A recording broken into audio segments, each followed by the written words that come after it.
how's it going, guys? So today we're going to be taking a look at Luigi's Mansion 3 for the Nintendo Switch. Now I actually finished this game a few months back, but I didn't get around to making a review like I wanted to because I wanted to do some videos on other games. But we're going to be taking a look at it today.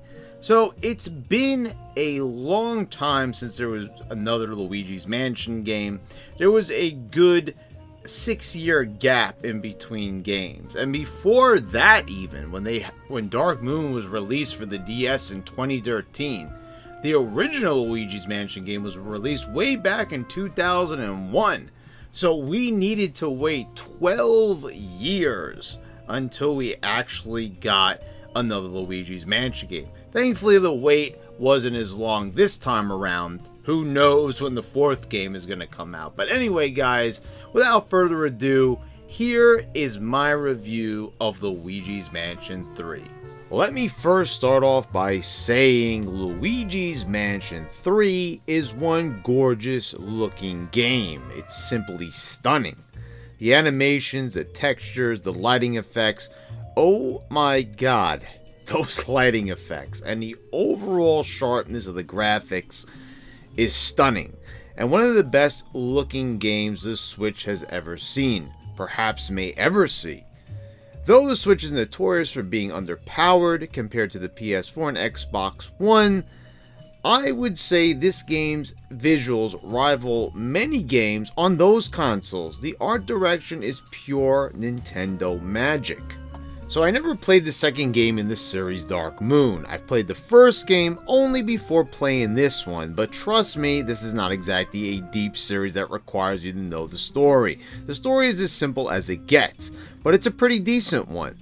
Luigi, Mario, Peach, the Toads, and Polterpup returning from Dark Moon receive a mysterious invitation to a 5-star hotel by the name of The Last Resort by the manager Helen Gravely. So of course, after all this group's been through, you think that maybe they might take a moment to think this over. Random invitation out of nowhere, Last Resort, Gravely.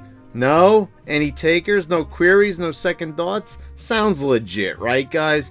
Man, if I didn't love these iconic characters, I would say they're the dumbest bunch in video game history. I mean, the last time you went on vacation, Mario, that turned out real well, didn't it?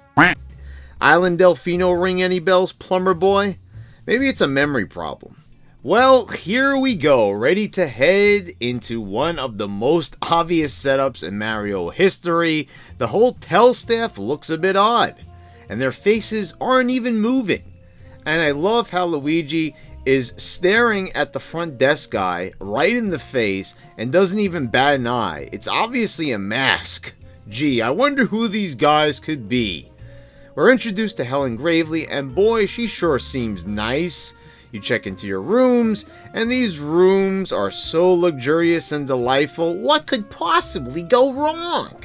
You wake up in the middle of the night to the screams of Princess Peach. And the same room that was once full of bright and cheery welcome decorations has now been replaced with dark and frightening party favors. And I like this contrast and the shift in the tone told through the imagery. You know, things are going to get bad. Now, who could have guessed that? You check out the other rooms, and Mario, Peach, and the Toads are all gone. As you walk down the hallway, Helen Gravely appears again, revealing her true ghostly appearance, and introduces your old nemesis, King Boo, who Luigi trapped in the previous game and Helen helped free.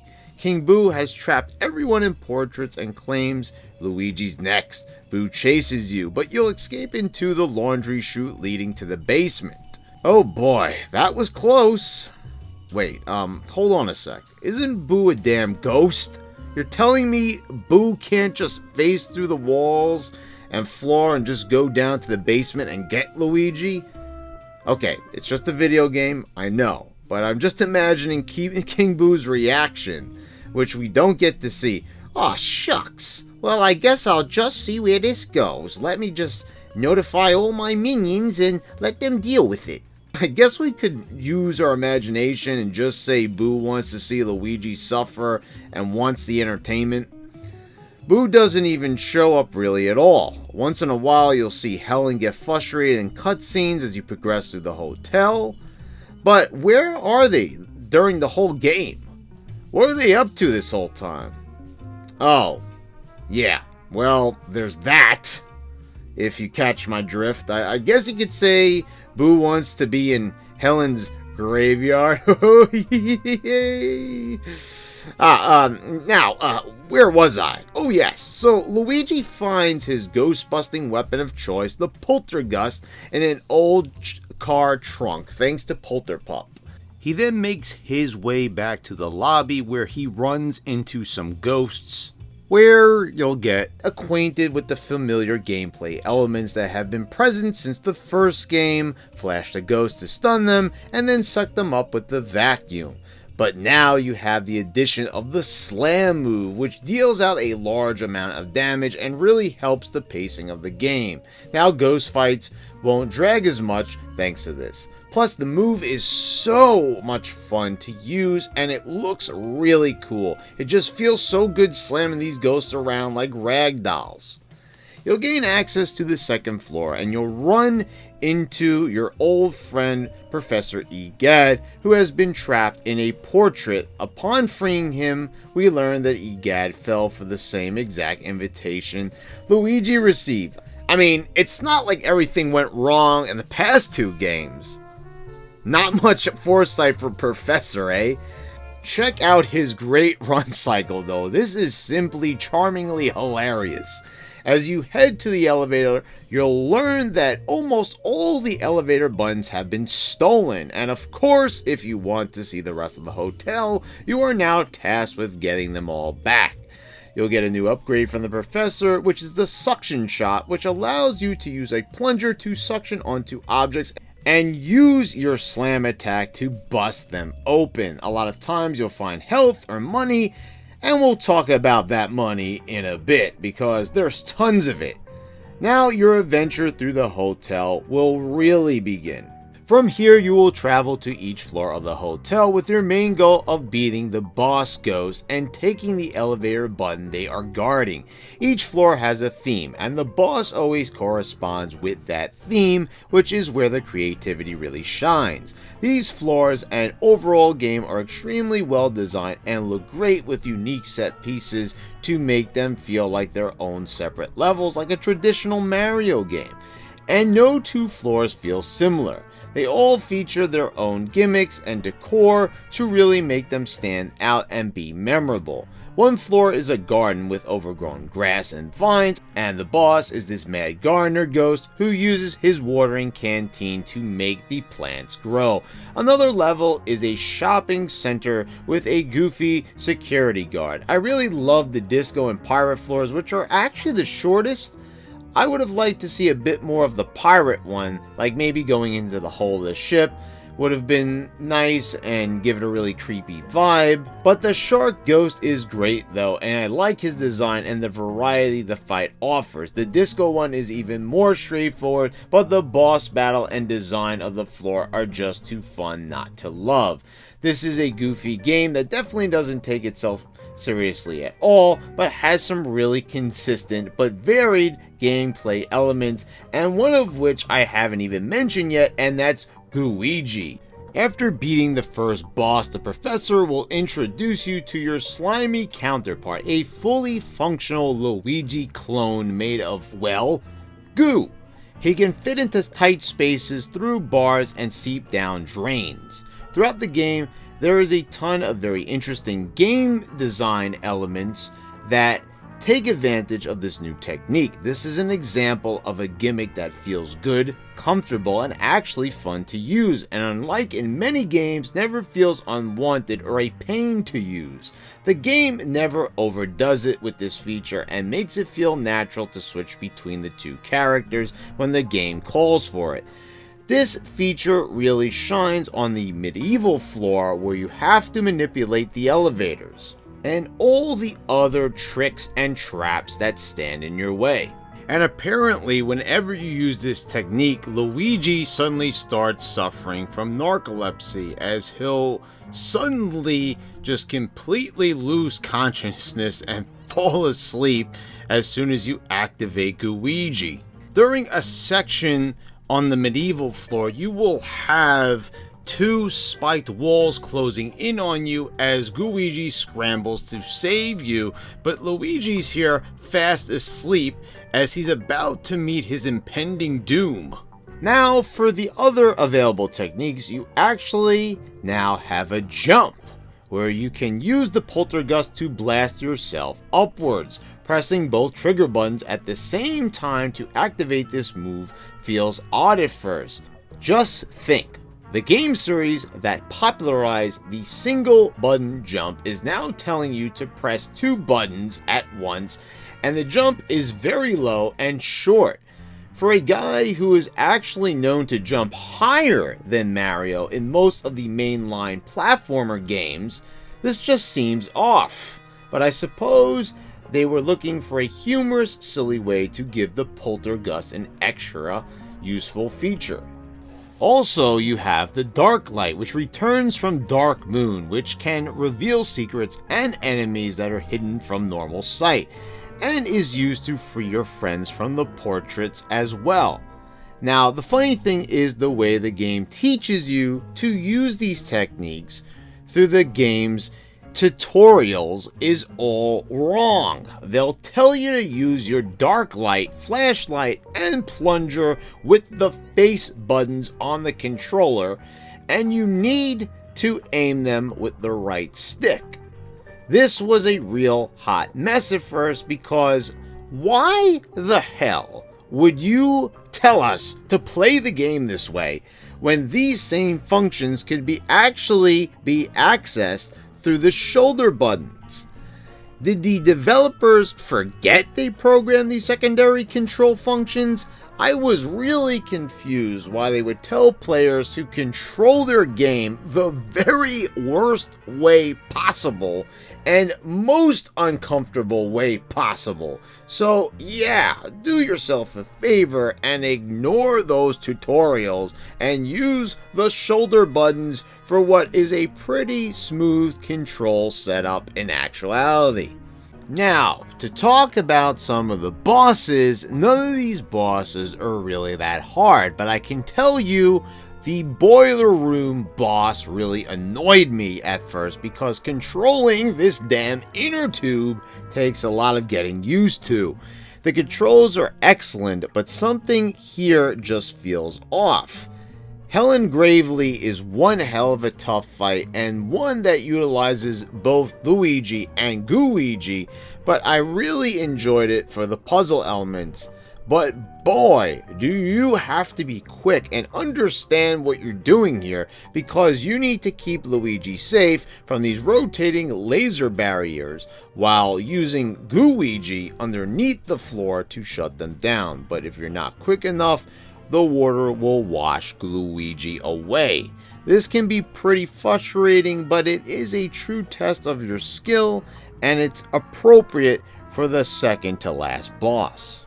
King Boo is a pain, and you need to be really good at dodging and quick with your attacks, as you must use these bombs and shoot them into his mouth. But I am telling you, the accuracy on this seems off. He only eats these bombs when he feels like it. I swear, I shot bombs perfectly at his mouth only for him not to react at all. You need to be right on the mark, or that bomb is not going in. This game is fantastic, but this really irked me because this fight is pretty lengthy, and during the last phase, things just get insane with too many bombs to count.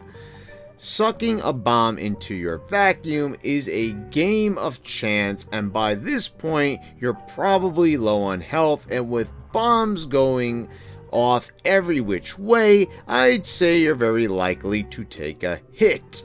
And then it's going to be back to the beginning of this extremely long fight. It's a well-designed fight, but Helen's fight definitely feels more fair while still being challenging. But after Boo is defeated, your friends are saved and the hotel is destroyed. Now for the money. Collecting this stuff is going to get you the best ending possible, which of course is optional. You will need to spend a lot of extra game time sucking all the cash and gold bars into your vacuum and smashing every object you find with the suction shot.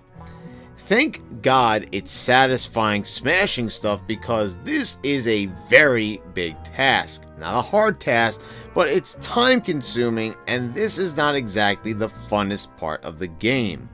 Interesting enough, this game tricks you, because unless you read a walkthrough, you wouldn't know what this money can do for the ending. And wouldn't you know it, the professor has a store that offers you items, and to be perfectly honest, these items are pretty worthless, such as continues, which allow you to continue on in the fight after dying. But since dying almost always starts you in the room you died in, the feature is meaningless. And if you blow all your money and don't have enough at the end, the ending gets ruined. The amount of money you have determines what the hotel looks like after you and the ghost rebuild it at the end.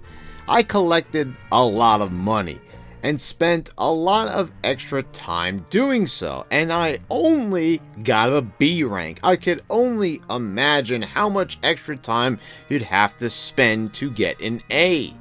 And oh yeah, somehow these ghosts are now just sweet sentimental conservationists, and Luigi and the gang are now able to work together with them after their boss just had them all trapped in portraits and they were all just trying to kill Luigi moments ago. Well, stranger things have happened, I suppose. I usually love talking about the music in great games, especially one from the Mario series, which has some of the best soundtracks in gaming history. But to be honest, I really don't have a lot to say here. The soundtrack is mostly atmospheric stuff, and it's nothing too memorable. I could say the normal style of Mario music wouldn't be too appropriate given the nature of the game, but it just feels drab, and I expect more from the Mario series. Kazumi Totaka or Koji Kondo did not work on this soundtrack, and to be honest, the first game's soundtrack wasn't too memorable either, and Tokata actually did that one. The Mario games gave us dark pieces before, such as the spectacularly creepy haunted house and castle themes from Super Mario World, so I don't really see that as an excuse. It's not bad, but not memorable. This game and adventure is certainly memorable, but I would have loved to have a soundtrack to fit with my enjoyment of the great gameplay. However, there were a few tracks I did enjoy quite a bit, such as Polterkitty's theme, which plays when Helen Gravely's ghostly pet cat will appear and steal your elevator button away from you, and you'll have to chase it down. So you see, it's not really a bad soundtrack, it's a decent one, but I just expected more, and I would have liked to be able to look back on the soundtrack and say, wow, what an astounding amount of great music, but I can't. There's just only some of it, just a portion that I actually like. Overall, it's a great looking game with a lot of fun to be had. A great atmosphere, some really terrific unique game design is at work here. There's also some other extras that extend game time, but did not necessarily extend fun time for me. You can go Boo collecting, but I did not even bother after collecting the first one because it just didn't interest me. There's more than enough ghosts and bosses to capture, and I did not feel like backtracking to collect them because all you get is a lousy alternate flashlight with a Boo projection. That's a hard pass for me. There's also gems to collect, but I just collected the ones I happened to find and didn't really go out of my way to get them all, because you will only get a diamond color swap for your plunger. If the prize is not worth the reward, I'm just simply not going for it. Also, before we end things, I would be remiss if I did not talk about the game over screen. Dear Lord, the developers actually did something they were originally going to do in the original game and gave us a truly unsettling game over screen. When Luigi loses all his health, we get this cutscene of King Boo actually succeeding in capturing Luigi in a portrait. In the first game, we were actually supposed to get an even more disturbing cutscene of Luigi appearing to have the soul removed from his body in a zombified state. I just found this cutscene to be rather dark for a Nintendo game and actually does what games rarely do, showing you the consequences of your failures. That's right, kiddos, you failed, and now Luigi is trapped because you're just not good enough. Well, damn. Well, that just about does it for Luigi's Mansion 3. Hope you guys all enjoyed it. So, the question is now, what's next? Now that we did Luigi Mansion 3, and I've been meaning to get to that video for a very long time, I'm going to do what I said that I was going to do in my last video. I'm going to head back to Sonic the Hedgehog. So what video are we going to be doing on Sonic this time? Because we've already looked at Sonic 1, Sonic 2, Sonic 3 and Knuckles, and Sonic CD. Well, there's a whole bunch of 3D games for one thing, and we haven't even talked about all the other 2D titles that there are, but I think we're going to be headed into Sonic's 3D realm this time around. And we're going to be taking a look at the one that started it all, Sonic's very first 3D adventure, Sonic Adventure. Yes, the very first Sonic Adventure. And guys, expect this video to be a lot longer than the Luigi's Mansion 3 video that you just watched right here, because I've got a lot to say about that one. So I hope you guys are all looking forward to it. Please subscribe if you haven't already. Click the bell so you get all the notifications when I post all my new videos. I want to thank all my patrons and everyone who has already subscribed and watches these videos at all. It's much appreciated. And guys, I'll see you next time.